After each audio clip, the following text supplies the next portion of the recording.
ਵਾਹਿਗੁਰੂ ਜੀ ਕਾ ਖਾਲਸਾ ਵਾਹਿਗੁਰੂ ਜੀ ਕੀ ਫਤਿਹ।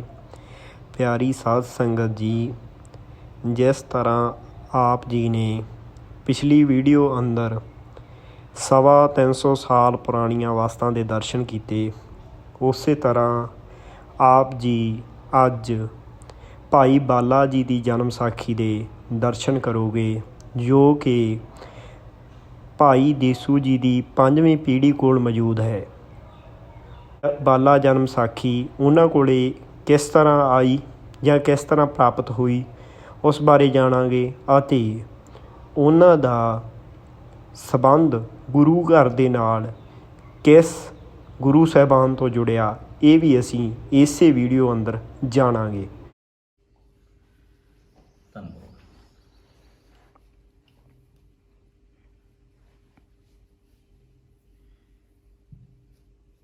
ਬਹੁਤ ਹੀ ਪੁਰਾਤਨ ਗ੍ਰੰਥ ਹੈ, ਜਿਸ ਨੂੰ ਕਿ ਹੱਥ ਲਿਖਤ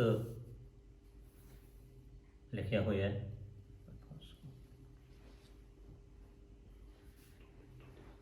ਨਜ਼ਦੀਕ ਕਰ ਲਓ, ਇਹ ਸਾਰੀ ਹੱਥ ਲਿਖਤ ਹੈ। ਪੱਤਰੇ ਬਹੁਤ ਬਿਰਧ ਹੋ ਚੁੱਕੇ ਹੈ, ਸਾਰੀ ਲਿਖਾਈ ਡੰਡੇ ਦੀ ਲਿਖਾਈ ਹੈ। ਜਿਵੇਂ ਆ ਸ਼੍ਰੀ ਗੁਰੂ ਗ੍ਰੰਥ ਸਾਹਿਬ ਦੀ ਰਚਨਾ ਹੋਈ ਹੈ, ਉਸੇ ਤਰ੍ਹਾਂ ਇਸ ਦੀ ਲਿਖਤ ਹੈ।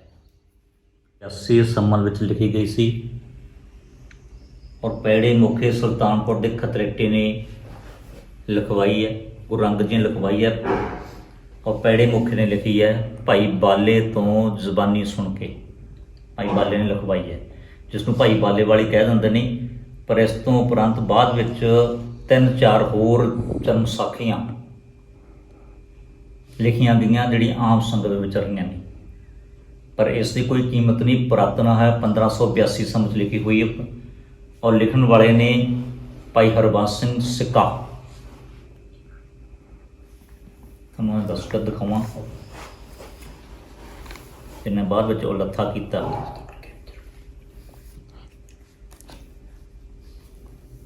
ਹਾਂ ਜੀ ਭਾਈ,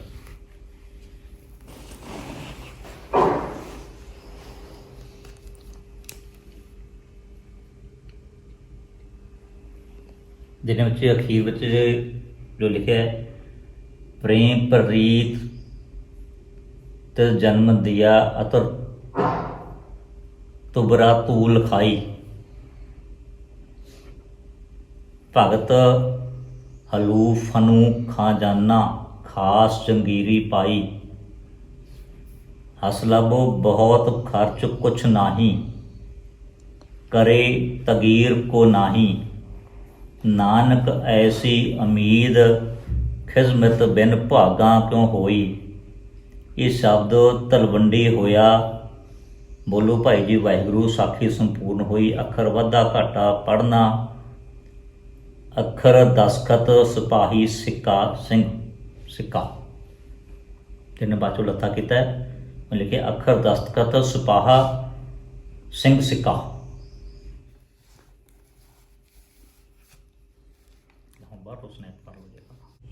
ਗੁਰੂ ਦੀਆਂ ਸਾਖੀਆਂ ਦੇ ਵਿੱਚ ਜਿਹੜਾ ਉਹ ਲਿਖਦੇ ਨੇ, ਰਾਏ ਕੱਲੇ ਤੋਂ ਉਹਨਾਂ ਨੇ ਜ਼ਿਕਰ ਕੀਤਾ। ਰਾਏ ਕੱਲਾ ਸਾਹਿਬ ਨਿਮਰਤਾ ਫਿਰ ਬੋਲਾ, ਪੀਰ ਜੀ आगे से मेरे पुत्र पोतरे ता तुर्क होएंगे, उनका क्या हाल होएगा। गुरु जी राय कल्ले की ये वाजिब बात सुन के एक घड़ी चुप हुए, बाद में बोले, राय जी ये हमारे गात्रे की कृपान ते लोटा जिसमें छेक थे, इन्हें आप ले जाइए। वचन हुआ कि जब तक आपकी वंश इनका सत्कार करेगी राज अटल रहेगा। राय कल्ला, ये रायकोट की गल है। राय कल्ला वचन सुन बड़ा खुश हुआ, वदैकी लेके वापस अपनी नगरी रायकोट में आ गया। अगले दिवस गुरु जी लम्बे जटपुरे से विदा हुए, सने सने तख्तपुरे गांव पहुंचे। एक ढाबे किनारे जाए डेरा किया। अगले दिवस सवा पहर द्यों चढ़े। भाई दया सिंह पुरोहित दीना गांव के वासी, भाई देसा सिंह ते इसके लघु भाई हरदत्त सिंह तखनेटे सिख को गैल लै तख्तूपरे आया। तीनों सिंह रथ बहली से नीचे उतर गुरु से आए माथा टेका। रथ बहली सतगुरु द्यूं ढले आगे जाने की तैयारी की। हाजी चिराग शाह आदि पांचों को विदायगी देके वापस भेज दिया। तख्तूपुरे पहुंच गए। बाबा देसू जी, हरदत्त सिंह, भाई दया सिंह तीनों रथ बहली से नीचे उतर गुरु से माथा टेका। जब उतों विदा होंगे नहीं तख्तूपुरे तो रास्ते गुरु 10वें पातशाह ਨੂੰ ਬਿਠਾ ਕੇ ਆਪ ਪੈਦਲ ਤੁਰੇ ਆ ਰਹੇ ਨੇ। ਰਸਤੇ ਵਿੱਚ ਪਹੁੰਚਦਿਆਂ ਮਧੇ ਲੰਘ ਕੇ ਪਿੰਡ ਮਧੇ ਲੰਘ ਕੇ ਬਾਹਰ ਘਣਾ ਜੰਗਲ ਸੀ। ਜੰਗਲ ਦੇ ਵਿੱਚ ਮੱਝਾਂ ਚਰਾ ਰਿਹਾ ਸੀ। ਮਧੇ ਤੋਂ ਉਮਰਾ ਲੋਹਾਰ, ਉਮਰਦੀਨ ਵੀ ਕਈਆਂ ਨੇ ਲਿਖਿਆ। ਔਰ ਗੁਰੂ 10ਵੇਂ ਪਾਤਸ਼ਾਹ ਦਾ ਪੈਰ ਕੰਡਾ ਲੱਗਣ ਨਾਲ ਪੱਕਿਆ ਹੋਇਆ ਸੀ ਮਾਛੀਵਾੜੇ ਦੇ ਜੰਗਲਾਂ 'ਚ ਵਿਚਰਦਿਆਂ ਹੋਇਆਂ। ਤਾਂ ਕਈ ਇਤਿਹਾਸਕਾਰਾਂ ਨੇ ਹੱਥ ਦੀ ਉਂਗਲ ਜਾਂ ਅੰਗੂਠਾ ਲਿਖਿਆ ਵੀ ਜ਼ਖਮੀ ਹੋ ਗਿਆ। ਪਰ ਹਾਲਾਂਕਿ ਨੰਗੇ ਪੈਰ ਸਨ। ਗੁਰੂ 10ਵੇਂ ਪਾਤਸ਼ਾਹ ਜਦੋਂ ਚਮਕੌਰ ਦੀ ਗੜੀ ਵਿੱਚੋਂ ਨਿਕਲੇ ਨੇ, ਕਿਉਂ ਲਾਸ਼ਾਂ ਪਈਆਂ ਸਨ ਸਿੰਘਾਂ ਦੀਆਂ, ਜੁੱਤਾ ਉਤਾਰ ਕੇ ਨੰਗੇ ਪੈਰੀ ਨਿਕਲੇ ਨੇ। ਔਰ ਮਾਛੀਵਾੜੇ ਜੰਗਲਾਂ 'ਚ ਵਿਚਰਦਿਆਂ ਹੋਇਆਂ ਨੰਗੇ ਪੈਰ ਨੇ ਕੰਡੇ ਕਾਠ ਲੱਗਣ ਨਾਲ ਪੈਰ ਜ਼ਖਮੀ ਹੋ ਗਏ ਸੀ। ਤੇ ਪੈਰ ਪੱਕਣ ਕਰਕੇ ਪੈਰ ਵਿੱਚ ਨਾ ਤਾਂ ਜੁੱਤਾ ਪੈਂਦਾ ਸੀ, ਨਾ ਘੋੜੇ ਰਕਾਬ ਵਿੱਚ ਪੈਰ ਪੈਂਦਾ ਸੀ। ਇਸੇ ਕਰਕੇ ਹੀ ਮਾਛੀਵਾੜੇ ਜੰਗਲਾਂ ਵਿੱਚੋਂ ਵਿਚਰਦਿਆਂ ਹੋਇਆਂ ਰਾਏ ਕੱਲੇ ਕੋਲੋਂ ਰਾਏਕੋਟ ਹੋ ਕੇ ਮੇਧਿਆਣ ਵਗੈਰਾ ਪਹੁੰਚਦੇ ਹੋਇਆਂ ਉੱਚ ਦੇ ਪੀਰ ਦੀ ਭੇਸ ਵਿੱਚ ਹੀ ਤਖਤੂਪੁਰੇ ਤੱਕ ਪਹੁੰਚੇ ਨੇ, ਜਿੱਥੋਂ ਅੱਗੇ ਬਾਅਦ ਵਿੱਚ ਬਾਬਾ ਦੇਸੂ ਜੀ, ਛੋਟੇ ਭਾ ਹਰਦਿੱਤ ਸਿੰਘ ਆਪਣੇ ਰਸਤੇ ਬਿਠਾ ਕੇ ਦੀਨਾ ਪਿੰਡ ਲੈ ਕੇ ਆਏ। ਮੈਂ ਜ਼ਿਕਰ ਕੀਤਾ ਜੋ ਤਖਤੂਪੁਰੇ ਤੋਂ ਤੁਰਦੇ ਨੇ ਤਾਂ ਤੁਰਨ ਤੋਂ ਪਹਿਲਾਂ ਤਖਤੂਪੁਰੇ ਗਾঁव ਦੇ ਵਿੱਚ ਤਖਤੂ ਔਰ ਬਖਤੂ ਦੋ ਭਾਈ ਰਹਿੰਦੇ ਸਨ। ਤੇ ਗੁਰੂ ਸਾਹਿਬ ਜੀ ਇਹਨਾਂ ਤੋਂ ਘੋੜਾ ਮੰਗਿਆ ਵੀ ਸਾਨੂੰ ਘੋੜਾ ਦਿਓ ਭਾਈ, ਘੋੜਾ ਚਾਹੀਦਾ। ਤੇ ਉਹਨਾਂ ਦੇ ਦਿਮਾਗ ਵਿੱਚ ਵਿਚਾਰ ਆਇਆ ਕਿ ਗੁਰੂ ਤਾਂ ਮੁਗਲ ਫੌਜ ਦਾ ਬਾਗੀ ਹੈ, ਜੇ ਇਹਨੂੰ ਘੋੜਾ ਦੇ ਦਿੱਤਾ ਤਾਂ ਆਪਣੀ ਸੂਹ ਮਿਲ ਜਾਣੀ ਹੈ, ਤਾਂ ਮੁਗਲ ਫੌਜ ਆਪਾਂ ਨੂੰ ਕੋਲੂ ਵਿੱਚ ਨਪੀੜ ਕੇ ਮਾਰ ਦਊਗੀ, ਖਾ ਮੁਖਾ ਦਾ ਮੂੰਹ ਕਾਲ ਖੋ ਜਾਊਗੀ। ਆਪਾਂ ਕਿਉਂ ਮੂੰਹ ਕਾਲ ਲੈਣੀ ਹੈ, ਜਵਾਬ ਦਿੱਤਾ ਚੰਗਾ। ਇਹ ਕਹਿ ਕੇ ਗੁਰੂ ਸਾਹਿਬ ਜੀ ਨੂੰ ਜਵਾਬ ਦਿੱਤਾ ਸਾਡਾ ਘੋੜਾ ਬਿਮਾਰ ਹੈ ਜੀ। ਤਾਂ ਗੁਰੂ 10ਵੇਂ ਪਾਤਸ਼ਾਹ ਜਾਣੀ ਜਾਣ ਕਹਿਣ ਲੱਗੇ, ਬਖਤੂ ਸੀ ਵੱਡਾ ਭਾਈ, ਕਹਿਣ ਲੱਗੇ ਕੋਈ ਗੱਲ ਨਹੀਂ ਭਾਈ ਬਖਤੂ, ਜੇ ਘੋੜਾ ਬਿਮਾਰ ਹੋਇਆ ਮੂੰਹ ਦਾ ਕਾਲਾ ਹੋ ਕੇ ਰਹੇਗਾ। ਬਜ਼ੁਰਗ ਦੱਸਦੇ ਨੇ ਕਿ ਉਸ ਤੋਂ ਬਾਅਦ ਉਸ ਪਿੰਡ ਵਿੱਚੋਂ ਮੂੰਹ ਕਾਲਾ ਕਰਕੇ ਕੱਢ ਦਿੱਤਾ ਗਿਆ ਸੀ। ਤੇ ਬਾਅਦ ਵਿੱਚ ਪਿੰਡ ਜਾ ਕੇ ਉਹਨੇ ਬਖਤੂ ਨੇ ਬਖਤਗੜ੍ਹ ਬੰਨਿਆ, ਉਹਦੇ ਨਾਂ ਤੇ ਬਖਤਗੜ੍ਹ ਪਿੰਡ ਹੈ। ਤਖਤੂ ਦਾ ਤਖਤੂਪੁਰਾ ਔਰ ਬਖਤੂ ਦਾ ਬਖਤਗੜ੍ਹ ਹੈ ਪਿੰਡ। ਗੁਰੂ 10ਵੇਂ ਪਾਤਸ਼ਾਹ ਤਖਤੂਪੁਰੇ ਤੋਂ ਰਸਤੇ ਬੈਠ ਕੇ ਭਾਈ ਦਇਆ ਸਿੰਘ, ਭਾਈ ਧਰਮ ਸਿੰਘ, ਬਾਬਾ ਦੇਸੂ ਜੀ, ਹਰਦਿੱਤ ਸਿੰਘ ਚਾਰੋਂ ਸਾਥ ਹੈ। ਗੁਰੂ 10ਵੇਂ ਪਾਤਸ਼ਾਹ ਨਾਲ ਨੇ। ਰਸਤੇ ਬਿਠਾ ਕੇ ਜਦੋਂ ਮਧੇ ਪਹੁੰਚਦੇ ਨੇ ਤਾਂ ਜਿੱਥੇ ਮੈਂ ਜੰਗਲ ਦਾ ਜ਼ਿਕਰ ਕੀਤਾ ਹੈ ਉਸ ਥਾਂ 'ਤੇ ਪਹੁੰਚਦਾ ਹੋਇਆ ਪੱਕਿਆ ਹੋਇਆ ਪੈਰ ਦਾ ਪਾਕਾ ਫਿਸਿਆ ਤੇ ਉੱਥੇ ਕੁਝ ਸਮਾਂ ਬੈਠ ਕੇ ਆਰਾਮ ਕੀਤਾ। ਤੇ ਕੋਲ ਜੋ ਮੱਝਾਂ ਚਰਾ ਰਿਹਾ ਸੀ ਉਮਰਾ ਲੋਹਾਰ, ਉਮਰਦੀਨ ਹਿਕਮਤ ਦਾ ਕੰਮ ਕਰਦਾ ਸੀ, ਉਸਨੇ ਮਰਮ ਪੱਟੀ ਕੀਤੀ। ਪਹਿਲੀ ਪੱਟੀ ਖੋਲ ਕੇ ਹੋਰ ਪੱਟੀ ਕੀਤੀ ਤਾਂ ਗੁਰੂ ਸਾਹਿਬ ਨੇ ਉਸ ਨੂੰ ਆਸ਼ੀਰਵਾਦ ਦਿੱਤਾ ਕਿ ਵਧੋ ਫੁੱਲੋ। ਉਸ ਤੋਂ ਅੱਗੇ ਰਸਤੇ ਬੈਠ ਕਰ ਰਵਾਨਾ ਹੋਏ ਤਾਂ ਜਿੱਥੇ ਅੱਜ ਕੱਲ੍ਹ ਸ਼ਾਹਵਾਲੀ ਸਕੂਲ ਹੈ, ਇੱਥੇ ਸ਼ਮੀਰ ਸ਼ਾਹ ਦੀ ਹੱਦ ਸੀ। ਉੱਥੇ ਪਹੁੰਚਦਿਆਂ ਹੋਇਆਂ ਮਗਰ ਪਤਾ ਲੱਗਿਆ ਜਦੋਂ ਬਾਬਾ ਦੇਸੂ ਜੀ, ਦਇਆ ਸਿੰਘ ਜੀ ਔਰ ਹਰਦਿੱਤ ਸਿੰਘ ਰਥ ਲੈ ਕੇ ਚਲੇ ਗਏ ਗੁਰੂ ਸਾਹਿਬ ਨੂੰ ਲੈਣ। ਤੇ ਪਿੰਡ ਵਿੱਚ ਪਤਾ ਲੱਗਿਆ ਕਿ ਗੁਰੂ ਸਾਹਿਬ ਲੈਣ ਚਲੇ ਗਏ ਨੇ ਦੇਸੂ ਜੀ। ਤਾਂ ਲਖਮੀਰ, ਸ਼ਮੀਰ, ਤਖਤਮਲ ਤਿੰਨੋਂ ਭਾਈ ਸਨ। ਤਾਂ ਸ਼ਮੀਰ ਨੇ ਵਿਚਾਰ ਕੀਤਾ ਆਪਾਂ ਗੁਰੂ ਜੀ ਨੂੰ ਲੈਣ ਲਈ ਅੱਗੇ ਚੱਲ ਗਏ। ਗੁੜ ਚਾਵਲ ਹੋਰ ਵਸਤਾਂ ਲੈ ਕੇ ਗੁਰੂ ਸਾਹਿਬ ਨੂੰ ਆਪਣੀ ਜਿੱਥੇ ਜ਼ਮੀਨ ਦੀ ਹੱਦ ਪੈਂਦੀ ਸੀ ਉੱਥੇ ਜਾ ਕੇ ਰੋਕੇ। ਗੁਰੂ ਸਾਹਿਬ ਇੱਧਰ ਆਉਣਗੇ ਰਸਤੇ ਵਿੱਚ ਤੇ ਉਸ ਜਗ੍ਹਾ ਤੇ ਜਾ ਕੇ ਗੁਰੂ ਸਾਹਿਬ ਜੀ ਨਾਲ ਮੇਲ ਹੋਇਆ ਤੇ ਸ਼ਮੀਰ ਕਹਿਣ ਲੱਗਿਆ, ਗੁਰੂ ਜੀ ਤੁਸੀਂ ਸਾਡੇ ਨਾਲ ਸਾਡੇ ਘਰ ਹਵੇਲੀਆਂ 'ਚ ਵਰਾਂ ਚੱਲੋ। ਤੇ ਗੁਰੂ ਦਸਵੇਂ ਪਾਤਸ਼ਾਹ ਕਹਿਣ ਲੱਗੇ, ਸ਼ਮੀਰਾ ਅਸੀਂ ਮੁਗਲ ਫੌਜ ਦੇ ਬਾਗੀ ਹਾਂ, ਸਾਡੇ ਹੁੰਦਿਆਂ ਤੁਸੀਂ ਕਿਉਂ ਦੁੱਖ ਭਰੋ, ਤੁਸੀਂ ਸਾਡੇ ਨਾਲ ਆਓ। ਤੇ ਸ਼ਮੀਰ ਕਹਿਣ ਲੱਗਿਆ, ਨਹੀਂ ਗੁਰੂ ਜੀ ਸਾਡੇ ਬਜ਼ੁਰਗਾਂ ਨੇ 6ਵੇਂ ਪਾਤਸ਼ਾਹ ਦੀ ਮਹਾਰਾਜ ਦੇ ਜੰਗ ਵਿੱਚ ਮਦਦ ਕੀਤੀ ਸੀ, ਅਸੀਂ ਡਰਦੇ ਨਹੀਂ, ਅਸੀਂ ਮੁਕਾਬਲਾ ਕਰਾਂਗੇ, ਲੜਾਂਗੇ, ਤੁਸੀਂ ਸਾਡੇ ਘਰ ਚੱਲੋ। ਤੇ ਗੁਰੂ ਦਸਵੇਂ ਪਾਤਸ਼ਾਹ ਕਹਿਣ ਲੱਗੇ, ਨਹੀਂ ਸ਼ਮੀਰ ਅਸੀਂ ਮੁਗਲ ਫੌਜ ਦੇ ਬਾਗੀ ਹਾਂ, ਮੁਗਲ ਫੌਜ ਸਾਡੇ ਮਗਰ ਲੱਗੀ, ਉਹ ਸਾਡੇ ਹੁੰਦਿਆਂ ਤੁਸੀਂ ਤਕਲੀਫ ਕਰ ਚੱਲੋ, ਦੁੱਖ ਚੱਲੋ, ਤੁਸੀਂ ਸਾਡੇ ਨਾਲ ਆਓ। ਕਹਿ ਕੇ ਦਸਵੇਂ ਪਾਤਸ਼ਾਹ ਬਾਬਾ ਦੇਸੂ ਦੇ ਕੱਚੇ ਚੁਬਾਰੇ ਨੂੰ ਚਲੇ ਗਏ। 22 ਪੋਹ ਦੀ ਸ਼ਾਮ ਨੂੰ ਦੀਨਾ ਸਾਹਿਬ ਪਹੁੰਚਦੇ ਨੇ ਔਰ ਸ਼ਮੀਰ ਗੁਰੂ ਸਾਹਿਬ ਦੇ ਵਿੱਚ ਹਜ਼ੂਰੀ ਵਿੱਚ ਸੇਵਾ ਕਰਨ ਲੱਗਿਆ। 22 ਪੋਹ ਤੋਂ ਲੈ ਕੇ 4 ਵਿਸਾਖ ਤੱਕ 3 ਮਹੀਨੇ 13 ਦਿਨ ਗੁਰੂ ਦਸਵੇਂ ਪਾਤਸ਼ਾਹ ਦੀਨਾ ਸਾਹਿਬ ਇੱਥੇ ਰਹਿੰਦੇ। ਜਿਸ ਜਗ੍ਹਾ ਤੇ ਅੱਜ ਗੁਰਦੁਆਰਾ ਸਾਹਿਬ ਹੈ, ਇੱਥੇ ਬਾਬਾ ਦੇਸੂ ਜੀ ਦਾ ਘਰ ਹੁੰਦਾ ਸੀ, ਕੱਚਾ ਚੁਬਾਰਾ ਹੁੰਦਾ ਸੀ, ਲੱਕੜ ਦੀ ਪੌੜੀ ਲੱਗੀ ਹੁੰਦੀ ਸੀ। ਬਜ਼ੁਰਗ ਦੱਸਦੇ ਨੇ ਜਿਹੜੀ ਕਿ ਪੌੜੀ ਉੱਪਰ ਉਠਾ ਲਈ ਜਾਂਦੀ ਸੀ, ਮੱਧ ਵਿੱਚ ਉੱਪਰ ਚੜ੍ਹ ਕੇ ਚੁਬਾਰੇ ਵਿੱਚ ਪੌੜੀ ਉੱਪਰ ਖਿੱਚ ਲਈ ਜਾਂਦੀ ਸੀ। ਇੱਥੇ ਵਿਚਰਦਿਆਂ ਹੋਇਆਂ ਗੁਰੂ ਦਸਵੇਂ ਪਾਤਸ਼ਾਹ ਨੇ ਔਰੰਗਜ਼ੇਬ ਨੂੰ ਜ਼ਫਰਨਾਮਾ ਪੱਤਰ ਲਿਖਿਆ, ਜਿਸ ਦੇ ਵਿੱਚ ਬੱਚਿਆਂ ਦੇ ਨਾਲ, ਸਿੰਘਾਂ ਦੇ ਨਾਲ ਆਪਣੇ ਨਾਲ ਹੋਈਆਂ ਵਧੀਕੀਆਂ ਦਾ ਜ਼ਿਕਰ ਕੀਤਾ ਕਿ ਕਿਸ ਤਰ੍ਹਾਂ ਮੁਗਲ ਫੌਜ ਨੇ ਸਾਡੇ ਨਾਲ ਧੋਖਾ ਕੀਤਾ। ਉਹ ਸਾਰਾ ਜ਼ਫਰਨਾਮੇ ਦੇ ਵਿੱਚ ਜ਼ਿਕਰ ਹੈ। ਇਸੇ ਜਗ੍ਹਾ ਤੋਂ ਹੀ ਇੱਕ ਦਿਨ ਸ਼ਮੀਰ ਦੇ ਮਨ ਵਿੱਚ ਆਈ ਕਿ ਗੁਰੂ ਜੀ ਨੂੰ ਸੀਤਲ ਪ੍ਰਸ਼ਾਦ ਦੇ ਦਿਓ, ਘਰ ਜਾ ਕੇ ਪ੍ਰਵਾਸ ਮਿਲ ਛਕਾਂਗਾ। ਤੇ ਗੁਰੂ ਦਸਵੇਂ ਪਾਤਸ਼ਾਹ ਕਹਿਣਗੇ, ਸ਼ਮੀਰੇ ਇੱਥੇ ਬੈਠ ਕੇ ਛਕ ਲੈ, ਘਰ ਮਾਮੇ ਨੇ ਛਕਣ ਨਹੀਂ ਦੇਣਾ। ਜਦੋਂ ਇਹ ਗੱਲ ਕਹੀ ਤੇ ਸ਼ਮੀਰ ਕਹਿੰਦੇ, ਗੁਰੂ ਜੀ ਘਰ ਜਾ ਕੇ ਪ੍ਰਵਾਸ ਮਿਲ ਛਕਾਂਗਾ, ਕਿਉਂਕਿ ਸ਼ਮੀਰ ਦਾ ਸਾਰਾ ਪਰਿਵਾਰ ਮਲੇਰਕੋਟਲੇ ਨੂੰ ਮੰਨਦਾ ਸੀ, ਚਿਰਾਗ ਜਗਾਉਂਦੇ ਸਨ।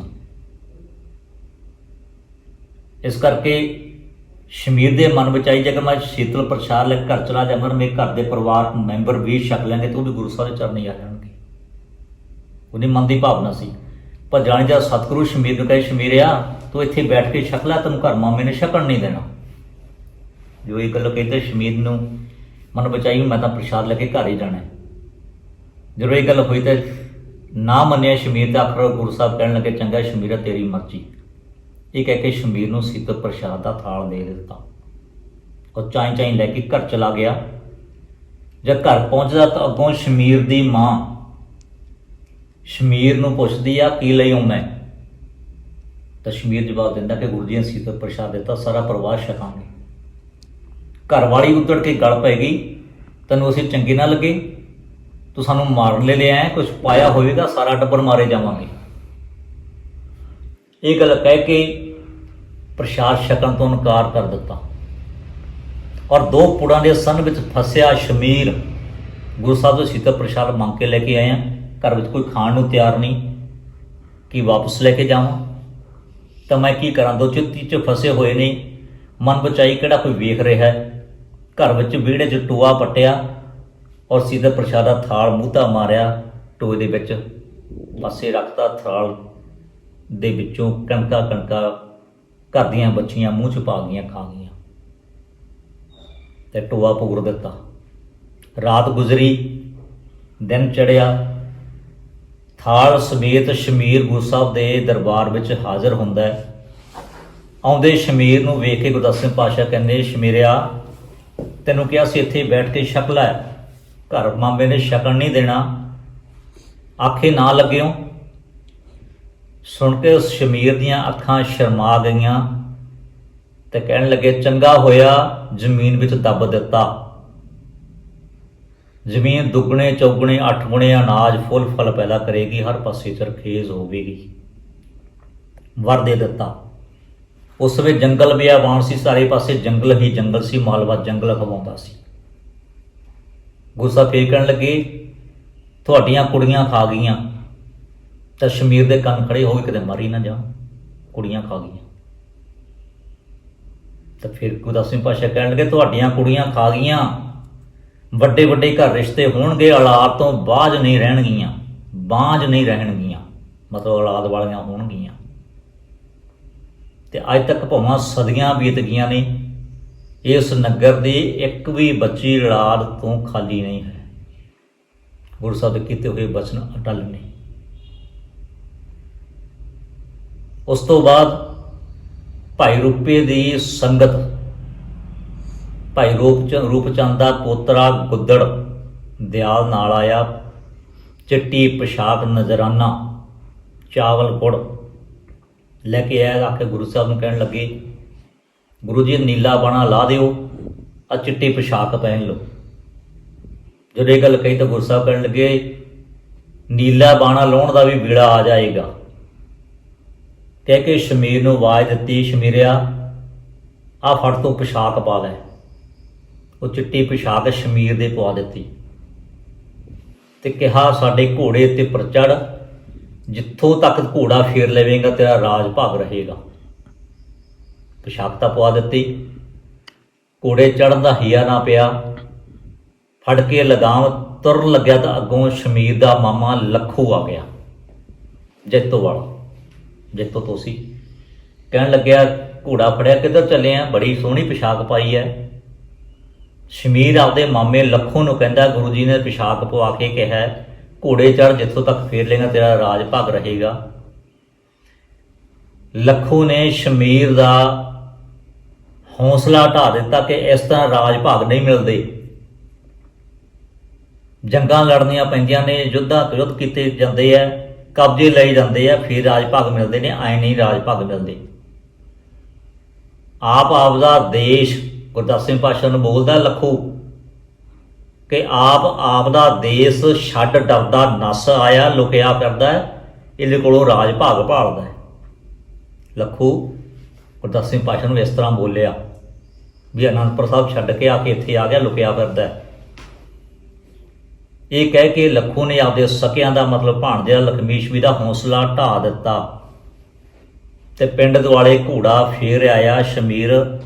ਤੇ ਆ ਗਿਆ ਜਦੋਂ ਸ਼ਮੀਰ ਘੋੜਾ ਲੈ ਕੇ, ਤੇ ਦਸਵੇਂ ਪਾਤਸ਼ਾਹ ਕਹਿਣ ਲੱਗੇ, ਸ਼ਮੀਰਿਆ ਤੈਨੂੰ ਅਕਾਲ ਪੁਰਖ ਤੋਂ ਰਾਜ ਭਾਗ ਦਿਵਾਉਣ ਲੱਗੇ ਸਾਂ, ਕੋੜੀ ਲੱਖੂ ਦੇ ਆਖੇ ਲੱਗ ਕੇ ਤੂੰ ਮਿਲਦਾ ਰਾਜ ਧਕਾ ਦਿੱਤਾ। ਚੰਗਾ ਹੋਇਆ ਜੇ ਪਿੰਡ ਦੁਆਲੇ ਫੇਰ ਆਏ ਆ ਤਾਂ ਸਰਦਾਰੀਆਂ ਕਾਇਮ ਰਹਿਣਗੀਆਂ। ਕਹਿ ਕੇ ਫਿਰ ਵੀ ਸਰਦਾਰੀਆਂ ਬਖਸ਼ ਦਿੱਤੀਆਂ। ਔਰ ਲੱਖੂ ਨੂੰ ਕਿਹਾ ਸੀ ਗੁਰੂ ਸਾਹਿਬ ਨੇ ਕਿ ਕੋੜੀ ਲੱਖੂ ਦੇ ਆਖੇ ਲੱਗ ਕੇ ਤੇ ਮਿਲਦਾ ਰਾਜ ਧਕਾ ਦਿੱਤਾ। ਤੇ ਲੱਖੂ ਨੂੰ ਕੋੜ ਹੋ ਗਿਆ ਸੀ, ਜੋ ਕਿ ਜੈਤੋ ਪਿੰਡ ਦਾ ਰਹਿਣ ਵਾਲਾ ਸੀ। ਅੱਜ ਤੱਕ ਭਾਵੇਂ ਸਦੀਆਂ ਬੀਤ ਗਈਆਂ ਨੇ, ਜੈਤੋ ਪਿੰਡ ਦੇ ਵਿੱਚ ਲੱਖੂ ਦੇ ਨਾਂ ਤੇ ਲੱਖੂ ਪੱਤੀ ਹੈ। ਉਸ ਲੱਖੂ ਪੱਤੀ ਦੇ ਵਿੱਚ ਜਿਹੜੀ ਲੱਖੂ ਦੇ ਵੰਸ਼ ਆ, ਔਲਾਦ ਹੈ, ਉਹਨਾਂ ਵਿੱਚੋਂ ਇੱਕ ਪਰਿਵਾਰ ਦੇ ਮੈਂਬਰ ਨੂੰ ਅੱਜ ਵੀ ਕੋੜ ਹੋ ਜਾਂਦਾ ਹੈ ਔਰ ਕੋੜ ਨਾ ਮਰਦਾ ਹੈ, ਅੱਜ ਵੀ ਅਟਲ ਹੈ। ਇੱਥੇ ਵਿਚਰਦਿਆਂ ਹੋਇਆਂ ਗੁਰਦਸਵੇਂ ਪਾਤਸ਼ਾਹ ਨੇ ਜਿੱਥੋਂ ਜ਼ਫਰਨਾਮਾ ਲੈ ਕੇ ਔਰੰਗਜ਼ੇਬ ਨੂੰ ਭੇਜਿਆ, ਪਹਿਲੀ ਵਾਰ ਅਨੰਦਪੁਰ ਸਾਹਿਬ ਅੰਮ੍ਰਿਤ ਸੰਚਾਰ ਹੋਇਆ, ਦੂਸਰੀ ਵਾਰ ਦੀਨਾ ਸਾਹਿਬ ਇਸ ਜਗ੍ਹਾ ਤੇ ਅੰਮ੍ਰਿਤ ਸੰਚਾਰ ਹੋਇਆ। ਅਨੰਦਪੁਰ ਸਾਹਿਬ ਫੌਜਾਂ ਤਿਆਰ ਕੀਤੀਆਂ ਨੇ ਤਾਂ ਇਸ ਜਗ੍ਹਾ ਤੇ ਵੀ ਫੌਜਾਂ ਤਿਆਰ ਕੀਤੀਆਂ ਨੇ। ਅਨੰਦਪੁਰ ਸਾਹਿਬ ਦੇ ਵਿੱਚ ਲੋਹਾ ਚੰਡ ਕੇ ਹਥਿਆਰ ਬਣਾਏ ਨੇ, ਨੇਜੇ ਵਰਸ਼ੇ ਤਲਵਾਰਾਂ ਬਣੇ ਨੇ, ਤਾਂ ਇੱਥੇ ਬਾਬਾ ਦੇਸੂ ਜੀ ਆਪਣੇ ਹੱਥੀਂ ਬਣਵਾ ਕੇ ਫੌਜਾਂ ਨੂੰ ਦਿੱਤੇ ਨੇ। ਅਨੰਦਪੁਰ ਸਾਹਿਬ ਤੋਂ ਵੀ ਹੁਕਮਨਾਮੇ ਜਾਰੀ ਹੋਏ ਨੇ, ਤਾਂ ਇਸ ਤੱਤੇ ਦੀਨਾ ਸਾਹਿਬ ਤੋਂ ਵੀ ਹੁਕਮਨਾਮੇ ਜਾਰੀ ਕੀਤੇ ਨੇ ਸਿੰਘਾਂ ਨੂੰ, ਜਿਨ੍ਹਾਂ ਵਿੱਚ ਲਿਖਿਆ ਗਿਆ ਸੀ ਕਿ ਚੰਗੇ ਘੋੜੇ, ਚੰਗੇ ਹਥਿਆਰ, ਚੰਗੇ ਜਵਾਨ ਲੈ ਕੇ ਭਰਤੀ ਹੋਵੋ, ਗੁਰੂ ਦੀ ਹਾਜ਼ਰੀ ਭਰੋ, ਖੁਸ਼ੀਆਂ ਪ੍ਰਾਪਤ ਕਰੋ। ਇੱਥੇ ਹੁਕਮਨਾਮੇ ਜਾਰੀ ਹੋਏ। ਪਿੱਛੋਂ ਆ ਰਹੇ ਜੋ ਮਾਲ ਡੰਗਰ ਸਨ, ਪਸ਼ੂ ਸਨ ਗੁਰੂ ਸਾਹਿਬਾਨ ਦੇ, ਗਾਈਆਂ, ਮੱਝਾਂ, ਘੋੜੇ, ਊਠ, ਉਹਨਾਂ ਨੂੰ ਸੰਭਾਲਣ ਲਈ ਵੀ ਇੱਥੋਂ ਹੁਕਮਨਾਮੇ ਜਾਰੀ ਹੋਏ ਕਿ ਪਿੱਛੇ ਆ ਰਹੇ ਤੁਸੀਂ ਉਹਨਾਂ ਦੀ ਸੰਭਾਲ ਕਰਨੀ। 4 ਵਿਸਾਖ ਤੋਂ ਲੈ 4 ਵਿਸਾਖ ਨੂੰ ਗੁਰੂ ਸਾਹਿਬ ਨੇ ਇੱਥੋਂ ਕਮਰ ਕੱਸਾ ਕੀਤਾ ਹੈ। 22 ਪੋਹ ਤੋਂ ਲੈ ਕੇ 4 ਵਿਸਾਖ 3 ਮਹੀਨੇ 13 ਦਿਨ ਰਹੇ ਨੇ। 4 ਵਿਸਾਖ ਨੂੰ ਜਦੋਂ ਇੱਥੋਂ ਕਮਰ ਕੱਸਾ ਕੀਤਾ ਹੈ ਤਾਂ ਪਹਿਲਾਂ ਪਿੱਛੋਂ ਸੁਗੇ ਨੇ ਆ ਕੇ ਸੂਹ ਦਿੱਤੀ ਕਿ ਸੂਬਾ ਸਰਹੰਦ ਚੜ੍ਹਾਈ ਕਰੀ ਆ ਰਿਹਾ ਹੈ। ਇੱਥੇ ਮਾਰ ਧਾੜ ਹੋਵੇਗੀ। ਤਾਂ ਗੁਰੂ ਸਾਹਿਬ ਜੀ ਨੇ ਵਿਚਾਰ ਕੀਤੀ ਔਰ ਸਿੰਘਾਂ ਨੂੰ ਦੱਸਿਆ ਕਿ ਆਪਾਂ ਨੂੰ ਵੀ ਜੰਗ ਲਈ ਚੰਗੀ ਠੌਰ ਲੱਭ ਲੈਣੀ ਚਾਹੀਦੀ ਹੈ ਤਾਂ ਕਿ ਮੁਕਾਬਲਾ ਕੀਤਾ ਜਾ ਸਕੇ। ਤਾਂ 4 ਵਿਸਾਖ ਨੂੰ ਗੁਰੂ ਸਾਹਿਬਾਂ ਨੇ 1 ਵਿਸਾਖ ਦੀ ਵਿਸਾਖੀ ਨੂੰ ਅੰਮ੍ਰਿਤ ਸੰਚਾਰ ਕੀਤਾ, ਅੰਮ੍ਰਿਤ ਛਕਾਇਆ। ਵਿਸਾਖ ਮਹੀਨੇ ਵਿਸਾਖੀ ਇੱਥੇ ਮਨਾਈ ਹੈ ਔਰ 4 ਵਿਸਾਖ ਨੂੰ ਸਿੰਘਾਂ ਨੂੰ ਹੁਕਮ ਜਾਰੀ ਕਰਕੇ ਕਮਰ ਕੱਸੇ ਕੀਤੇ। ਜਦ ਇੱਥੋਂ ਗੁਰੂ ਸਾਹਿਬ 4 ਵਿਸਾਖ ਨੂੰ ਤੁਰਨ ਲੱਗਦੇ ਨੇ ਤਾਂ ਕੋਲ ਸ਼ਮੀਰ ਹੈ, ਲਖਬੀਰ ਹੈ, ਬਾਬਾ ਦੇਸੂ ਜੀ ਨੇ, ਹਰਦਿਆਲ ਸਿੰਘ, ਹੋਰ ਸੰਗਤ ਹੈ। ਤੇ ਬਾਬਾ ਦੇਸੂ ਜੀ ਕਹਿਣ ਲੱਗੇ ਗੁਰੂ 10ਵੇਂ ਪਾਤਸ਼ਾਹ ਨੂੰ ਕਿ ਪਿੱਛੋਂ ਫੌਜ ਚੜੀ ਆ ਰਹੀ ਹੈ, ਮਾਰ ਧਾੜ ਹੋਵੇਗੀ, ਅਸੀਂ ਵੀ ਇੱਥੇ ਕੀ ਕਰਨਾ, ਅਸੀਂ ਵੀ ਨਾਲ ਹੀ ਚੱਲਦੇ ਹਾਂ। ਤਾਂ ਗੁਰੂ 10ਵੇਂ ਪਾਤਸ਼ਾਹ ਕਰਨ ਲੱਗੇ, ਨਹੀਂ ਤੁਸੀਂ ਰਹੋ, ਰਸੋ ਬਸੋ ਸਾਡੀ ਯਾਦ ਵਿੱਚ ਦੀਵਾ ਬੱਤੀ ਕਰਨਾ, ਚੜੀ ਜਾਓ ਤੇ ਲੱਥੀ ਜਾਓ, 12-12 ਕੋਹ ਤੱਕ ਲੋਹੇ ਦਾ ਗੜ੍ਹ ਹੋਏਗਾ, ਬੇਝਿਜਕ ਰਹੋ। ਇਸੇ ਕਰਕੇ ਗੁਰਦੁਆਰਾ ਸਾਹਿਬ ਦਾ ਨਾਮ ਲੋਹਗੜ੍ਹ ਹੈ ਔਰ 12-12 ਕੋਹ ਤੱਕ ਲੋਹੇ ਦਾ ਗੜ੍ਹ ਬਣਿਆ ਹੋਇਆ ਹੈ। ਗੁਰੂ 10ਵੇਂ ਪਾਤਸ਼ਾਹ ਦੀ ਬਖਸ਼ਿਸ਼ ਹੈ। ਮੇਰੇ ਆਪਦੇ ਵੇਖਣ ਦੀ ਗੱਲ ਹੈ ਕਿ ਜਦੋਂ 84 ਦੇ ਦੰਗਿਆਂ ਤੋਂ ਬਾਅਦ 85-86 ਦੇ ਵਿੱਚ ਕਿੰਨੀ ਫੌਜ ਦੰਦਨ ਆਉਂਦੀ ਫਿਰਦੀ ਹੁੰਦੀ ਸੀ, ਤੇ ਇੱਥੋਂ ਲੈ ਕੇ ਆਸੇ-ਪਾਸੇ 12-12 ਕੋਹ ਤੱਕ ਕਿਸੇ ਨੌਜਵਾਨ ਦਾ ਨੁਕਸਾਨ ਨਹੀਂ ਹੋਇਆ। ਔਰ ਜੇ ਕਿਤੇ ਬਰਸਾਤ ਹੁੰਦੀ ਹੈ ਤਾਂ ਉਹੀ ਬਹੁਤ ਵਧੀਆ, ਕਦੇ ਗੜਿਆਂ ਦੇ ਨਾਲ ਸਾਡੇ ਫਸਲਾਂ ਦਾ ਨੁਕਸਾਨ ਨਹੀਂ ਹੋਇਆ। ਜੇ ਕਿਤੇ ਗੜੇ ਪੈਂਦੇ ਤਾਂ ਬਹੁਤ ਬਰੀਕ ਬਰੀਕ ਪੈਂਦੇ, ਜਿਹੜੇ ਰੀ ਵਾਂਗੂ ਲੱਗਦੇ ਨੇ। ਤਾਂ ਉਹ ਸਦੀਆਂ ਬੀਤਦੀਆਂ ਨੇ, ਗੁਰੂ ਸਾਹਿਬ ਦੇ ਕੀਤੇ ਹੋਏ ਬਚਨ ਅਟਲ ਨੇ। ਔਰ ਕੋਲ ਖੜੇ ਸ਼ਮੀਰ ਨੂੰ ਗੁਰੂ 10ਵੇਂ ਪਾਤਸ਼ਾਹ ਨੇ ਆਪਦੇ ਕਮਰ ਕੱਸੇ ਵਿੱਚੋਂ ਕੱਢ ਕੇ ਕਟਾਰ ਬਖਸ਼ਿਸ਼ ਕੀਤੀ ਕਿ ਸ਼ਮੀਰਿਆ, ਕਟਾਰ ਦੇ ਦਰਸ਼ਨ ਕਰੇਗਾ, ਸਾਡੇ ਦਰਸ਼ਨ ਹੋਣਗੇ, ਕਹਿ ਕਟਾਰ ਬਖਸ਼ ਦਿੱਤੀ। ਬਹੁਤ ਸਮਾਂ ਸ਼ਮੀਰ ਦੇ ਪਰਿਵਾਰ ਵਿੱਚ ਕਟਾਰ ਇੱਥੇ ਰਹੀ। ਔਰ ਜਿਸ ਤਰ੍ਹਾਂ ਮੈਂ ਪਹਿਲਾਂ ਜ਼ਿਕਰ ਕੀਤਾ ਕਿ ਗੁਰੂ ਸਾਹਿਬ ਨੇ ਬਚਨ ਕੀਤਾ ਸੀ ਕਿ ਵੱਡੇ ਵੱਡੇ ਘਰ ਲੜਕੀਆਂ ਦੇ ਰਿਸ਼ਤੇ ਹੋਣਗੇ, ਔਲਾਦ ਤੋਂ ਬਾਂਝ ਨਹੀਂ ਰਹਿਣਗੀਆਂ। ਤਾਂ ਵੱਡੇ ਵੱਡੇ ਘਰ ਸਨ, ਭਦੌੜਗੇ ਸਰਦਾਰਾਂ ਨੂੰ ਲੜਕੀ ਵਿਆਹੀ ਹੋਈ ਸੀ। ਫਰੀਦਕੋਟ ਰਾਜੇ ਨੂੰ ਲੜਕੀ ਇੱਥੋਂ ਵਿਆਹੀ ਹੋਈ ਸੀ, ਰਾਜੇ ਨਾਭੇ ਨੂੰ ਲੜਕੀ ਇੱਥੇ ਵਿਆਹੀ ਹੋਈ ਸੀ। ਵੱਡੇ ਵੱਡੇ ਘਰ ਸਨ। ਔਰ ਫਰੀਦਕੋਟ ਰਾਜੇ ਨੇ ਹੀ ਉਦੋਂ ਬਾਅਦ ਵਿੱਚ ਬਾਬਾ ਦੇਸੂ ਦੇ ਘਰ ਵਾਲੇ ਚੁਬਾਰੇ ਵਾਲੇ ਸਥਾਨ ਤੇ ਹੀ ਗੁਰਦੁਆਰਾ ਸਾਹਿਬ ਤਮੀਲ ਕਰਵਾਇਆ ਸੀ। ਇੱਕ ਦਿਨ ਘਟਨਾ ਹੋਈ ਕਿ ਭਦੌੜੀਏ ਸਰਦਾਰਾਂ ਦੀ ਘੋੜੀ ਗੁਆਚ ਗਈ। ਬਹੁਤ ਸੋਹਣੀ ਨੁਕਰੀ ਘੋੜੀ ਸੀ। ਸਿਪਾਹੀ ਐਲਕਾਰ ਲੱਭਣ ਲਈ ਆਸੇ ਪਾਸੇ ਭੇਜ ਦਿੱਤੇ। ਕਈ ਦਿਨ ਲੱਭਦੇ ਕਰਦੇ ਰਹੇ, ਘੋੜੀ ਨਾ ਮਿਲੀ। ਤਾਂ ਹੌਲੀ ਹੌਲੀ ਗੱਲ ਬੰਦਿਆਂ ਵਿੱਚੋਂ ਘਰ ਪਰਿਵਾਰ ਬੁੜੀਆਂ ਵਿੱਚ ਚਲੀ ਗਈ ਵੀ ਆਪਣੀ ਤਾਂ ਘੋੜੀ ਨਹੀਂ ਲੱਭਦੀ, ਘੋੜੀ ਗੁਆਚ ਗਈ। ਤਾਂ ਜਿਹੜੀ ਲੜਕੀ ਇੱਥੋਂ ਭਦੌੜ ਵਿਆਹੀ ਹੋਈ ਸੀ, ਉਹ ਕਹਿਣ ਲੱਗੀ ਸਾਡੇ ਘਰ ਗੁਰੂ ਸਾਹਿਬ ਦੀ ਬਖਸ਼ੀ ਹੋਈ ਕਟਾਰ ਹੈ। ਜਦ ਕੋਈ ਚੀਜ਼ ਸਾਨੂੰ ਮਿਲਦੀ ਨਹੀਂ ਜਾਂ ਸਾਨੂੰ ਕੋਈ ਚੀਜ਼ ਇੱਛਾ ਚਾਹਨਾ ਹੁੰਦੀ ਹੈ ਤਾਂ ਅਸੀਂ ਉਸ ਕਟਾਰ ਨੂੰ ਗਊ ਗੋਬਰ ਦਾ ਪੋਚਾ ਦੇ ਕੇ, ਜ਼ਮੀਨ ਤੇ ਕੱਚੀ ਲੱਸੀ ਛਿੱਟਾ ਦੇ ਕੇ, ਕਟਾਰ ਉੱਪਰ ਰੱਖ ਕੇ, ਰੁਮਾਲ ਵਿਛਾ ਕੇ, ਨਮਸਕਾਰ ਕਰਕੇ ਮੱਥਾ ਟੇਕਦੇ ਹਾਂ, ਨਮਸਕਾਰ ਕਰਦੇ ਹਾਂ, ਜੋ ਮੰਗਦੇ ਹਾਂ ਸਾਨੂੰ ਮਿਲ ਜਾਂਦਾ ਹੈ। ਚਲੋ ਇਹ ਗੱਲ ਕਹੀ ਤਾਂ ਕਹਿਣ ਲੱਗੇ ਆਪਣੀ ਤਾਂ ਘੋੜੀ ਗੁਆਚ ਗਈ, ਇੰਨੇ ਦਿਨ ਹੋ ਗਏ ਲੱਭੀ ਨਹੀਂ। ਤਾਂ ਜੇ ਤੂੰ ਅਗਲ ਕਹਿੰਦੀ ਇੰਨੀ ਪਾਵਰ ਸ਼ਕਤੀ ਆ, ਤੂੰ ਕਟਾਰ ਲੈ ਕੇ ਆ। ਤਾਂ ਭਦੌੜੀਏ ਸਰਦਾਰਾਂ ਨੇ ਇੱਥੇ ਦੀ ਨੇ ਲੜਕੀ ਨੂੰ ਵਾਪਸ ਭੇਜ ਦਿੱਤਾ ਕਿ ਕਟਾਰ ਲੈ ਕੇ ਆ। ਤਾਂ ਉਹ ਲੜਕੀ ਕਟਾਰ ਆਪਦੇ ਪੇਕੇ ਘਰ ਦੇ ਵਿੱਚੋਂ ਕਾਂਗੜ ਚੋਂ ਕਟਾਰ ਭਦੌੜ ਲੈ ਗਈ। ਜਿਸ ਤਰ੍ਹਾਂ ਪੇਕੇ ਘਰ ਵਿੱਚ ਕਰਦੇ ਸਨ, ਗੋਬਰ ਦਾ ਪੋਚਾ ਦੇ ਕੇ, ਕੱਚੇ ਛਿੱਟਾ ਦੇ ਕੇ, ਕਟਾਰ ਰੱਖ ਕੇ ਨਮਸਕਾਰ ਕੀਤੀ, ਮੱਥਾ ਟੇਕਿਆ ਵੀ ਸਾਡੀ ਘੋੜੀ ਲੱਭ, ਗੁਰੂ ਸਾਡੀ ਘੋੜੀ ਲੱਭ ਜੀ। ਦੱਸਦੇ ਨੇ ਰਾਤ ਗੁਜ਼ਰੀ ਆ, ਦਿਨ ਚੜ੍ਹਨ ਤੋਂ ਪਹਿਲਾਂ ਪਹਿਲਾਂ ਘੋੜੀ ਹਣਾਉਂਦੀ ਤਬੇਲੇ ਵਿੱਚ ਵਾਪਸ ਆ ਗਈ। ਤੇ ਕਹਿਣ ਲੱਗੇ ਤਾਂ ਚਮਤਕਾਰ ਹੋ ਗਿਆ। ਲੱਭਦੇ ਫਿਰਦੇ ਆਪਣੇ ਘੋੜੀਆਂ ਲੱਭੀ ਤਾਂ ਘੋੜੀ ਤਾਂ ਆਪੇ ਹੀ ਆ ਗਈ। ਬੇਈਮਾਨ ਹੋ ਗਏ, ਕਟਾਰ ਵਾਪਸ ਨਹੀਂ ਕੀਤੀ, ਉੱਥੇ ਰੱਖ ਲਈ। ਕਟਾਰ ਦਾ ਮੁੱਠਾ ਸੋਨੇ ਦਾ ਹੈ। ਕਾਫੀ ਸਮਾਂ ਉੱਥੇ ਰਹੀ। ਅੱਜ ਕੱਲ੍ਹ ਤਾਂ ਬਹੁਤ ਪਾਣੀ ਦੇ ਪ੍ਰਬੰਧ ਹੋ ਗਏ ਨੇ। ਪਹਿਲਾਂ ਖੇਤੀ ਸਾਰੀ ਮੀਂਹ ਤੇ ਨਿਰਭਰ ਹੁੰਦੀ ਸੀ।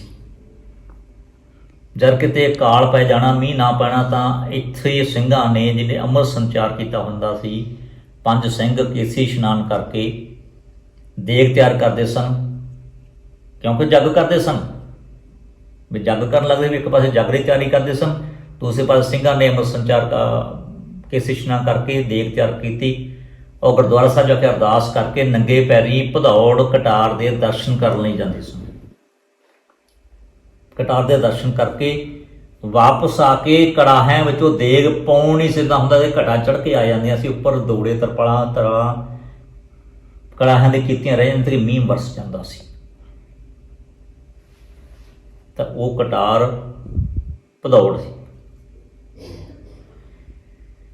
ਉਸ ਤੋਂ ਬਾਅਦ ਜੋ ਇਸ ਸਾਖੀ ਤੋਂ ਮੈਂ ਪਾਸੇ ਜ਼ਿਕਰ ਕਰਾਂ, ਜਦ ਗੁਰੂ ਸਾਹਿਬ ਇੱਥੋਂ 4 ਵਿਸਾਖ ਨੂੰ ਕਮਰ ਕੱਸਾ ਕੀਤਾ ਹੈ, ਇੱਥੋਂ ਗਏ ਨੇ ਗੁਰੂਸਰ ਪੱਤੋ ਤੋਂ ਜਲਾਲ ਤੋਂ ਭਗਤਾ ਦਾ ਮਾਨਾ ਵਾਲਾ ਬੁਰਜ ਤੋਂ ਫਿਰ ਭਦੌੜ ਪਹੁੰਚੇ। ਤਾਂ ਭਦੌੜ ਤੋਂ ਕੋਈ ਵੀ ਵਾਸੀ ਪਿੰਡ ਦਾ ਸਿੰਘ ਜਾਂ ਸਰਦਾਰਾਂ ਦੇ ਵਿੱਚੋਂ ਕੋਈ ਵੀ ਗੁਰੂ ਸਾਹਿਬ ਨੂੰ ਰਸਦ ਦਾ ਕੀ ਦੇਣੀ ਸੀ, ਅੱਗੋਂ ਮਿਲਣ ਵੀ ਨਹੀਂ ਆਇਆ। ਭਦੌੜ ਗਈ। ਜਦ ਗੁਰੂ ਸਾਹਿਬ ਨੇ ਤੰਬੂ ਲਗਾ ਲਏ ਬਾਬਾ ਚਰਨਦਾਸ ਵਾਲੀ ਸਮਾਧ ਤੇ, ਤਾਂ ਜੋ ਗੁਰੂ ਜੀ ਨੂੰ ਕਿਹਾ ਵੀ ਗੁਰੂ ਜੀ ਆਪਾਂ ਨੂੰ ਕਿਤੇ ਮਿਲਣ ਵੀ ਨਹੀਂ ਆਇਆ, ਤੇ ਰਸਦ ਪਾਣੀ ਇੱਥੇ ਕਿਹਨੇ ਦੇਣਾ? ਤਾਂ ਗੁਰੂ ਸਾਹਿਬ ਕਹਿਣ ਲੱਗੇ ਆਪਣੀ ਮੌਤ ਆਪੇ ਮਰ ਜਾਣਗੇ। ਗੁਰੂ ਸਾਹਿਬ ਦੇ ਬਚਨ ਨੇ। ਤਾਂ ਜਿਸ ਸਰਦਾਰਾਂ ਦੇ ਘਰ ਵਿੱਚ ਕਟਾਰ ਸਾਹਿਬ ਗਈ ਸੀ, ਉਸ ਘਰ ਦੇ ਵਿੱਚੋਂ ਅੱਜ ਕੋਈ ਦੀਵਾ ਬਾਲਣ ਵਾਲਾ ਵੀ ਨਹੀਂ ਹੈ, ਸਾਰਾ ਪਰਿਵਾਰ ਖਤਮ ਹੋ ਗਿਆ। ਤੇ ਉਹ ਕਟਾਰ ਅੱਜ ਸਪਨੀਸਰ ਗੁਰਦੁਆਰੇ ਦੇ ਵਿੱਚ ਵਿਰਾਜਮਾਨ ਹੈ, ਉੱਥੇ ਪਈ ਹੈ। ਮੈਂ ਗੱਲ ਜ਼ਿਕਰ ਕਰ ਰਿਹਾ ਸੀ ਭਦੌੜ ਦਾ, ਕਿ ਉਸ ਸਮੇਂ ਜਿਹੜੀ ਕਟਾਰ ਉੱਥੇ ਚਲੀ ਗਈ, ਉਹ ਕਟਾਰ ਉੱਥੋਂ ਵਾਪਸ ਨਹੀਂ ਆਈ। ਹਾਲਾਂਕਿ ਜ਼ਿਕਰ ਕਈ ਵਾਰੀ ਹੋਇਆ ਕਿ ਕਟਾਰ ਨੂੰ ਵਾਪਸ ਦੀਨਾ ਸਾਹਿਬ ਲਿਆਂਦਾ ਜਾਵੇ, ਪਰ ਉੱਥੋਂ ਦੀ ਸੰਗਤ, ਉੱਥੋਂ ਦੀ ਜਿਹੜੀ ਕਮੇਟੀ ਆ ਗੁਰਦੁਆਰਾ ਸਾਹਿਬ ਵਾਲੇ, ਉਹ ਕਟਾਰ ਦੇਣ ਤੋਂ ਇਨਕਾਰੀ ਹੈ ਕਿ ਅਸੀਂ ਕਟਾਰ ਵਾਪਸ ਨਹੀਂ ਦੇਣੀ। ਇਸ ਕਰਕੇ ਕਟਾਰ ਜਿਹੜੀ ਹੈ ਗੁਰੂ ਸਾਹਿਬ ਦੀ ਬਖਸ਼ੀ ਹੋਈ ਉਹ ਭਦੌੜ ਹੈ। ਔਰ ਜਿਹੜੀ ਕਾਂਗੜ ਕਟਾਰ ਹੈ ਉਹ ਗੁਰੂ 6ਵੇਂ ਪਾਤਸ਼ਾਹ ਹਰਗੋਬਿੰਦ ਸਾਹਿਬ ਦੀ ਬਖਸ਼ੀ ਹੋਈ ਕਟਾਰ, ਜਿਹੜੀ ਰਾਏ ਜੋਧ ਨੂੰ ਬਖਸ਼ੀ ਸੀ, ਉਹ ਕਾਂਗੜ ਹੈ। ਇੰਨਾ ਤੁਹਾਨੂੰ ਮੈਂ ਜ਼ਿਕਰ ਕੀਤਾ ਹੈ। ਔਰ ਹੁਣ ਮੈਂ ਬੰਸਾਵਲੀ ਤੁਹਾਨੂੰ ਦੱਸਣ ਲੱਗਾ। ਮੇਰਾ ਨਾਮ ਮੁਕੰਦ ਸਿੰਘ, ਤਖੱਲਸ ਮੇਰਾ ਜ਼ਫਰਨਾਮਾ ਮੁਕੰਦ ਸਿੰਘ ਜ਼ਫਰਨਾਮਾ। ਉਹ ਇਸ ਕਰਕੇ ਹੈ ਕਿਉਂਕਿ ਜ਼ਫਰਨਾਮਾ ਸਾਡੇ ਬਜ਼ੁਰਗਾਂ ਦੇ ਘਰ ਵਿੱਚੋਂ ਹੀ ਲਿਖਿਆ ਗਿਆ ਸੀ, ਬੈਠ ਕੇ ਭੇਜਿਆ ਗਿਆ ਸੀ। ਕਈ ਇਤਿਹਾਸਕਾਰ ਲਿਖਦੇ ਕਿ ਜ਼ਫਰਨਾਮਾ ਤਾਂ ਦਿਆਲਪੁਰ ਜਾ ਕੇ ਲਿਖਿਆ। ਜਦ ਗੁਰਦਾਸੇ ਪਾਤਸ਼ਾਹ ਇੱਥੇ ਸਨ ਤਾਂ ਦਿਆਲਪੁਰਾ ਪਿੰਡ ਉਸ ਸਮੇਂ ਆਬਾਦ ਹੀ ਨਹੀਂ ਸੀ, ਜੰਗਲ ਬਿਆਬਾਨ ਸੀ। ਇਹਦਾ ਬਾਅਦ ਵਿੱਚ ਪਿੰਡ ਆਬਾਦ ਹੋਇਆ। ਪਤਾ ਨਹੀਂ ਕਿਉਂ ਕਿਸ ਤਰ੍ਹਾਂ ਕਹਿੰਦੇ ਨੇ ਜਾ ਕੇ ਉੱਥੇ ਜ਼ਫਰਨਾਮਾ ਲਿਖਿਆ। ਹਾਲਾਂਕਿ ਜ਼ਫਰਨਾਮਾ ਤਾਂ ਗੁਰਦਾਸੇ ਪਾਤਸ਼ਾਹ ਨੇ ਬਾਬਾ ਦੇਸੂ ਦੇ ਚੁਬਾਰੇ ਵਿੱਚ ਬੈਠ ਕੇ ਲਿਖ ਕੇ ਹੀ ਭੇਜਿਆ। ਭਾਵੇਂ ਖੁੱਲਾ ਏਰੀਆ ਸੀ, ਜੰਗਲ ਪਿਆ ਸੀ, ਸੈਰ ਸਪਾਟਾ ਕਰਦੇ ਬਾਹਰ ਤੁਰੇ ਫਿਰਦੇ ਜਾਂਦੇ ਸਨ, ਸਾਰੇ ਸ਼ਿਕਾਰ ਕਰਦੇ ਖੇਡਦੇ ਸਨ, ਪਰ ਲਿਖ ਕੇ ਇੱਥੋਂ ਹੀ ਭੇਜਿਆ ਗਿਆ। ਇਹ ਦੁਬਿਧਾ ਪੈਦਾ ਕੀਤੀ ਗਈ ਹੈ ਸਿਰਫ ਆਪਦੇ ਉਸ ਜਗ੍ਹਾ ਨੂੰ ਇਤਿਹਾਸ ਦਿਖਾਉਣ ਵਾਸਤੇ। ਇਸੇ ਤਰ੍ਹਾਂ ਇੱਕ ਭੁਲੇਖਾ ਹੋਰ ਪਾਇਆ ਜਾ ਰਿਹਾ। ਸ਼ਾਹਵਾੜੀ ਤੋਂ ਅਖੇ ਕਿਸੇ ਬੀਬੀ ਨੇ ਲਿਆ ਕੇ, ਜੋ ਗੁਰਦਾਸੇ ਪਾਤਸ਼ਾਹ ਮਧੇ ਤੋਂ ਆ ਰਹੇ ਸਨ ਦੀਨਾ ਸਾਹਿਬ ਨੂੰ, ਤਾਂ ਕਿਸੇ ਬੀਬੀ ਨੇ ਲਿਆ ਕੇ ਲੱਸੀ ਪਿਲਾਈ। ਨੂੰ ਪਤਾ ਲੱਗਿਆ ਗੁਰੂ ਸਾਹਿਬ ਜਾਣ ਕੇ ਭੱਜੀ ਗਈ, ਜਾ ਕੇ ਇਹ ਲੱਸੀ ਦੀ ਚਾਟੀ ਚੱਕ ਲਿਆਈ। ਤਾਂ ਲੱਸੀ ਨੂੰ ਸ਼ਾਹ ਬੋਲਦੇ ਆ। ਬਹੁਤ ਭੁਲੇਖਾ ਪਾਇਆ ਜਾਂਦਾ ਜਾਣਬੁੱਝ ਕੇ। ਲੱਸੀ ਨੂੰ ਛਾਹ ਨਹੀਂ, ਲੱਸੀ ਨੂੰ ਛਾਸ਼ ਬੋਲਿਆ ਜਾਂਦਾ ਹੈ। ਇਹ ਸੀ ਛਾਹ ਵਾਲੀ ਸਮੀਰ ਛਾਹ ਦੀ ਹੱਦ। ਕਿਹਦੀ ਵਾਲੀ ਹੱਦ? ਛਾਹ ਵਾਲੀ ਹੱਦ। ਉਹ ਛਾਹ ਵਾਲੀ ਦੇ ਉੱਥੇ ਸਕੂਲ ਬਣਿਆ ਹੋਇਆ, ਹਾਇਰ ਸੈਕੰਡਰੀ। ਇਸ ਤਰ੍ਹਾਂ ਸਾਡੇ ਇਤਿਹਾਸ ਨੂੰ ਤੋੜ ਮਰੋੜ ਕੇ ਪੇਸ਼ ਕੀਤਾ ਜਾਂਦਾ ਹੈ। ਔਰ ਮੈਂ ਇਸ ਗੱਲ ਦਾ ਵੀ ਜ਼ਿਕਰ ਕਰਦਿਆਂ ਕਿ 3 ਮਹੀਨੇ 13 ਦਿਨ ਗੁਰਦਸਵੇਂ ਪਾਤਸ਼ਾਹ ਇਸ ਨਗਰ ਵਿੱਚ ਰਹਿੰਦਿਆਂ ਹੋਇਆਂ ਇੱਕ ਵੀ ਦਿਨ ਲਖਮੀ ਸ਼ਮੀਰ ਦੇ ਘਰ ਨਹੀਂ ਗਏ, ਇੱਕ ਵੀ ਦਿਨ ਨਹੀਂ ਗਏ। ਕੱਲਾ ਸ਼ਮੀਰ ਹੀ ਗੁਰੂ ਘਰ ਦਾ ਸ਼ਰਧਾਲੂ ਸੀ, ਬਾਕੀ ਪਰਿਵਾਰ ਨਹੀਂ ਸੀ, ਚਿਰਾਗ ਜਗਾਉਂਦੇ ਸਨ। ਔਰ ਇਤਿਹਾਸਕਾਰਾਂ ਨੇ ਬਹੁਤ ਘੱਟ ਜ਼ਿਕਰ ਕੀਤਾ ਬਾਬਾ ਦੇਸੂ ਜੀ ਦਾ, ਜਿਨ੍ਹਾਂ ਨੇ ਪਿਛੋਕੜ ਪਿਛਲਾ ਕੀ ਹੈ। ਜਿਸ ਤਰ੍ਹਾਂ ਮੈਂ ਬੰਸਾਵਲੀ ਦਾ ਨਾਂ ਲੈਣ ਲੱਗਿਆ ਸਾਂ, ਉਸ ਦੇ ਵਿੱਚ ਜ਼ਿਕਰ ਅੱਗੇ ਪਿੱਛੇ ਕੌਣ ਕਿੱਥੇ ਜਾਂਦੇ ਸਨ। ਮੇਰੇ ਪਿਤਾ ਸਰਦਾਰ ਗੁਰਦਿਆਲ ਸਿੰਘ ਜੀ, ਹਾਲਾਂਕਿ ਅਸੀਂ 3 ਭਾਈ ਹਾਂ। ਛੋਟੇ ਭਾਈ ਸੁੰਦਰ ਸਿੰਘ, ਮੇਰਾ ਨਾਮ ਮੁਕਾਨ ਸਿੰਘ, ਜ਼ਫਰ ਅਹਿਮਦ ਤਖੱਲਸ ਹੈ ਮੇਰਾ ਵੱਡਾ ਭਾਈ ਚਮਕੌਰ ਸਿੰਘ। ਪਿਤਾ ਗੁਰਦਿਆਲ ਸਿੰਘ ਜੀ, ਉਹਨਾਂ ਦੇ ਪਿਤਾ ਅਤਰ ਸਿੰਘ ਜੀ, ਚਾਚਾ ਹਰੀ ਸਿੰਘ, ਉਹਨਾਂ ਦੇ ਪਿਤਾ ਅਨੋਖਾ ਸਿੰਘ ਜੀ, ਔਰ ਉਹਨਾਂ ਦੇ ਪਿਤਾ ਨਗੀਨਾ ਸਿੰਘ ਜੀ, ਔਰ ਉਹਨਾਂ ਦੇ ਜਿਹੜੇ ਅੱਗੋਂ ਪਿਤਾ ਸਨ ਉਹਨਾਂ ਨਾਂ ਨਗੀਨਾ ਸਿੰਘ ਸੀ, ਨਗਾਈਆ ਵੀ ਕਹਿ ਦਿੰਦੇ ਸਨ। ਔਰ ਉਹਨਾਂ ਦੇ ਪਿਤਾ ਕਰਮੂ ਜੀ ਜਿਹੜੇ ਅੰਮ੍ਰਿਤ ਛਕ ਕੇ ਹਰਦਿਆਤ ਸਿੰਘ ਅਗਵਾਈ ਬਾਬਾ ਦੇਸੂ ਜੀ ਦੇ ਭਾਈ ਸਨ। ਉਹਨਾਂ ਦੇ ਪਿਤਾ ਕੋ ਕੰਮੀ ਜੀ, ਉਹਨਾਂ ਦੇ ਪਿਤਾ ਮੀਹੂ ਜੀ, ਉਹਨਾਂ ਦੇ ਪਿਤਾ ਕੋ ਲੱਖੂ ਜੀ, ਉਹਨਾਂ ਦੇ ਪਿਤਾ ਕੋ ਸ਼ਰਧਾ ਜੀ, ਔਰ ਉਹਨਾਂ ਦੇ ਪਿਤਾ ਅੱਗੋਂ ਲਾਲੋ ਜੀ, ਭਾਈ ਲਾਲੋ ਜੀ ਜੋ ਕਹੇ ਜਾਂਦੇ ਜੀ, ਗੁਰੂ ਨਾਨਕ ਦੇਵ ਜੀ ਜਿਹੜੇ ਮਿੱਤਰ ਪਿਆਰੇ ਸਾਥੀ ਸਨ। ਅਹਿਮਦਾਬਾਦ, ਇਹ ਸਾਡੀ ਬੰਸਾਵਲੀ ਹੈ।